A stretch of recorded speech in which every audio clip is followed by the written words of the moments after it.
Balita sa ibang bansa, binaha ang maraming lugar sa Puerto Rico dahil sa panalasa ng Tropical Storm Ernesto. Daan-daang ektarya naman ang lupain ang naapektuhan ng sunog sa Nevada sa Amerika. Papasada ng UB Express Overseas.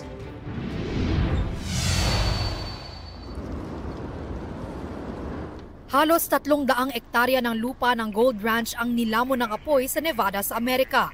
Ayon sa mga otoridad, 80% ng sunog ay kontrolado na. Isang bahay at ilang sasakyan ang nadamay sa sunog. Pansamantalang isinara ang ilang kalsada malapit sa apektadong lugar. Ayon sa Nevada State Police, isang motorista ang inaresto dahil sa insidente. Nagsitumbahang mga poste, nasirang kabuhayan at malawakang pagbaha ang pinsalang idinulot ng Tropical Storm Ernesto sa ilang bahagi ng Puerto Rico. Libu-libong bahay at gusali ang wala pa ring kuryente. Naramdaman din ang epekto ng bagyo sa ilang lugar sa US Virgin Islands. Ayon sa National Hurricane Center, lumakas at isa ng hurricane ito pag-alis ng Puerto Rico. Tinutumbok nito ngayon ang Bermuda. Kuha mula sa kalawakan ang video na yan ng Northern Lights o Aurora Borealis.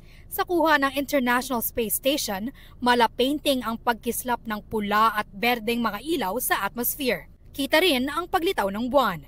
Nasaksihan din ang Aurora Borealis na yan sa ilang lugar sa Amerika at Scotland. Sinabayan pa yan ng 12 ng shooting stars sa kasagsagan ng Perseid meteor shower. Nasisilayan ang Aurora Borealis kapag tumatama sa daigdig ang solar flares.